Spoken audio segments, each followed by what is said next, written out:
Hi, welcome back to the channel. I was about to record another video. Then something came across my phone in the reseller room and it brought on a talking point, a conversation piece, a bit of discord. And the title says, I don't feel like showing it because there's names to their private Facebook, to their Facebooks, and I don't want people to know whatever.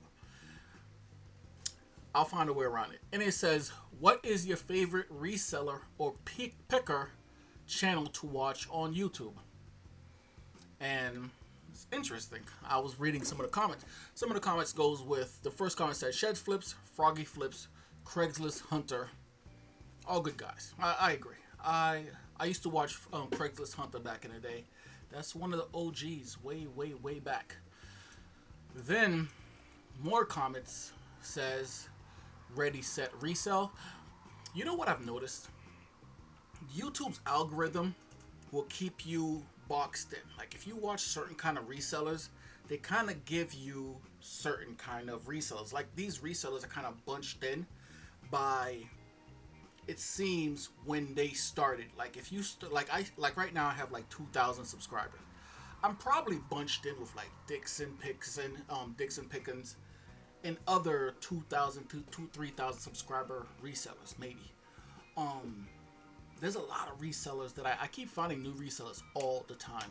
So this one says ReadySetResell, Robin Hood of Goodwill. Never heard of. Never heard of that channel. Never heard of that person. Becky Parks. I like Becky Parks. Rusty the Reseller.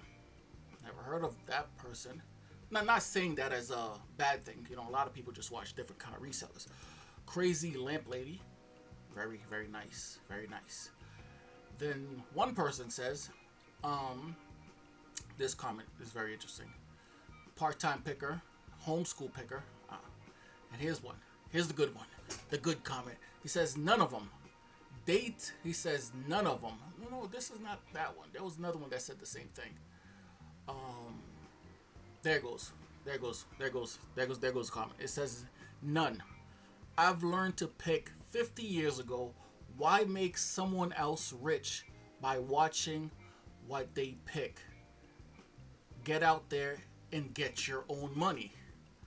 And I could understand what he's trying to say. Like maybe if you consume too much content, watching, overdoing, that's not helping you, that's helping them. Sure. But at the same time, this comment is the first one that replied to that one. It says, watching them motivates me. It helps me make money. I feel the same way.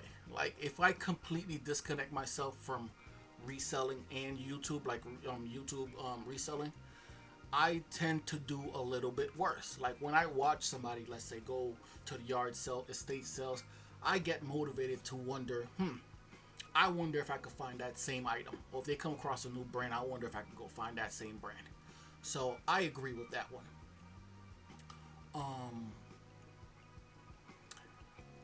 This comment is actually not true, I don't think. This one says, they're not getting rich on YouTube. That is a huge misconception. Now, rich is relative. Like, what's rich to you might not be rich to someone else. But content, reseller content is part of like what you could say the money, teaching people how to make money niche. And that niche is fairly lucrative. Now, reselling content, they don't have a lot of sponsors. There's not a lot of things that they could sell from reseller content unless you're selling a course. Like I don't have a course. Some people sell Patreon, which is all fine, all good, helpful content, I believe. But resellers from views alone could make a lot. So let's say they make around $10 per 1,000 views. So if you see a video that has, let's say you come across a very rare reseller video and has like 1 million views on it, that's a $20,000 video. Trust me, that's a $20,000 video. And if it's long, like 30 minutes, 40 minutes, the amount of ads that they have in that video, That's a $20,000 video. So you could strike it rich. You could strike it rich. Well, like I said, once again, relative. So here's another one that said none of them. This one said none of them. They typically make more money from YouTube than they do reselling. And the only reason they do it is not to help anyone else reselling, because most of their advice is common knowledge or BS. They just do it for their viewership money. Don't watch them. Once again, I don't agree. There is there's only so much different things you could talk about in any niche. But at the same time, there's always new viewers watching for the first time. Like, I could make a video today. How to ship shoes, how to ship clothing, what bags did I use. I've made those videos before. I could tell you what brands to pick. I could tell you, pick up Patagonia, pick up Rock Revival. I've made these videos before, but at the same time, there's always newer people watching, and you always have to kind of cater your content to a broader audience and not so super high level. Like, I don't think there's that many super high level resellers that are watching other content creators. I don't think like Chris Daily Refinement is really watching that much reselling. He's too busy. He's doing too many different things. That's what I think. That's my opinion on the matter. So somebody replied to that comment and says, so why not let them make some money? You're not having to pay them. What's hurting you? True. Most people, they mostly just get paid from you guys watching, so from the ads. So it's not like you're like paying them to watch the content. So anyways, it's also very interesting, like the advice I think most resellers out there that I've watched do give out good advice. But the problem is that everybody is from a different location. What I've noticed, people that are from California, they go for very high sell-through rate items because they have a lot of stores and they have that ability to find the better items. And a few channels, including mine and some other people from like the Northeast, East Coast, Pittsburgh, Cleveland, places with less, you could say less money or less access to Youre, tend to do it a little bit different. They tend to go cheaper items and have bigger stores. I know Dixon Pickens has a big store. He has 7,000 items, and his price per item, cost per item, is like $1.30, $1.40, and his average sales price is like $20. So he's going volume. So you gotta kind of take that into account, like where the person's from and what kind of store are they running and what kind of store could you run. If you could run a high sell-through rate store with an average sales price of $40, $50, $60, I mean, go for it. I mean, who would want more items? So he says, another comment said, 100%, most of them could not make a living just off reselling. They're making it look that way, and a lot of newcomers believe them. In fact, once again, that's not true. You guys gotta really pay attention to who you guys are watching. There are some channels, especially the picking channels. Picking is mostly an entertainment channel. They go to the store. It's mostly to showcase the items and find like the core items. That I call like broad. That's like a broad reselling, decor, shopping, adventure type of channel. And there's other channels like Born Reseller. I mean, he sells everything he finds. And he has a 50,000 item store. So you got to kind of understand who you're watching. What is the purpose of this information? Because anything could sell. I believe anything could sell. Like I have this little puppy right here. This is a pink puppy from Victoria's Secret Pink. This will sell for like 10 bucks, 9 bucks. I mean, I could tell you to pick it up. Somebody else could tell you not to pick it up, but at the end of the day, if you want it to sell, it'll sell. It'll sell. You'll make a profit off of it. Somebody says they make $5 for every 1,000 views. That's not true. It's 10. It's closer to 10 than 5. There it goes. Man, this is interesting. It's a lot of comments. I'm not gonna go through a lot of them. This is just, like I said, a talking point. Sadly, those folks have. Okay, here it goes. Here's a good one. He says, sadly, those folks have ruined eBay and other platforms. I can't go anywhere and buy anything anymore without 20 other people looking up comps on their phone. While I'm happy for folks that are doing well and working hard, I'm not a big supporter of YouTube channels. They're getting paid for views and cause the market to be flooded. So there you go.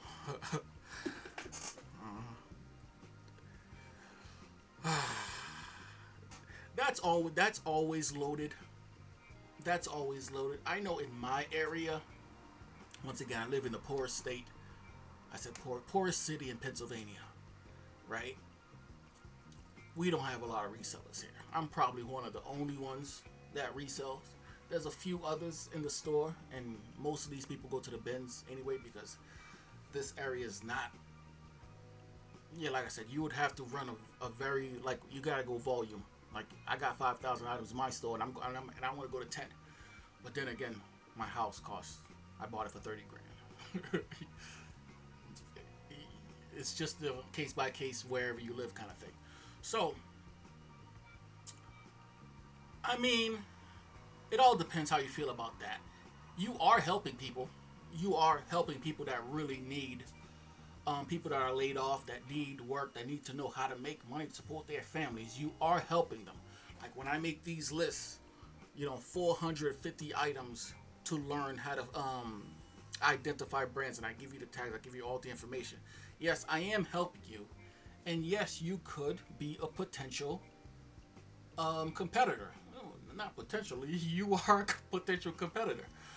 But at the end of the day, there's just so much items to sell. You know what I mean?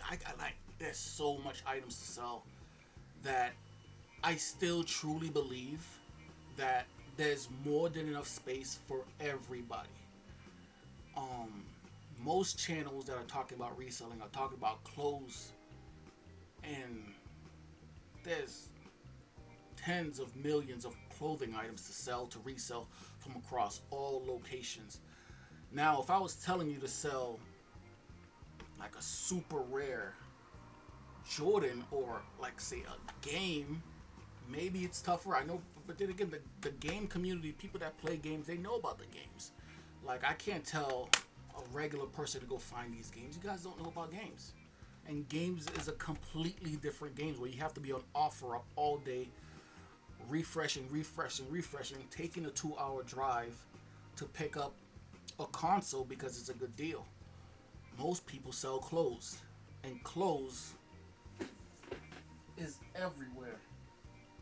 Everywhere. Like, I sell Alf and Dunner. A lot of people don't sell Alf and Dunner. I do. I sell Terra Sky. I sell a lot of Walmart brands. I sell Columbia. A lot of people gave up on Columbia a long time ago. See, it's case by case, and like I said, Born Reseller, his channel shows that you could sell cassettes. You could sell cassettes. I could sell this toy right here.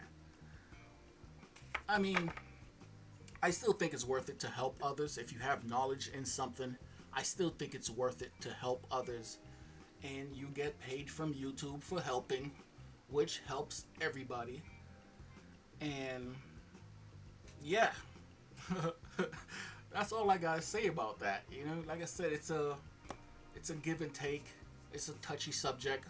on flooding the market, because I'm not gonna act like we're not, because we are in a way, but I still think it's worth it. And most of these comments, like I said, that's the talking point. 15 minutes. Most comments, we're starting to get into a more section where they say zero. I first started reselling, but quickly realized that they do it more for the views and ad revenue. Some channels have graduated. I'm not gonna say that they're not. Some channels have graduated from doing it to make money reselling. Like Harry Tornado is a good example. He's way past reselling. Like, he's way past reselling. You know what I mean? And you gotta kind of know that. You gotta kind of know that. You really have to understand how YouTube and being an influencer work, and that aspect of it. I know reselling is really blue collar type of fields, blue collar type of work, and that'll turn some people off. But at the same time, you should be happy for a person like Harry Tornado, Froggy Flips. Froggy Flips is not a reseller anymore. He goes out there and he finds the most rare items, the most epic hauls nowadays, which is fine. It is perfectly fine. But anyways, let me know what you guys think about that. If you guys have opinions, please leave it down below. If you guys enjoy this kind of video, I'll do more, because I'm always in these reseller rooms reading up on what's happening. And sometimes it's interesting, sometimes not. Alright, y'all. Catch you guys next time. I'm out.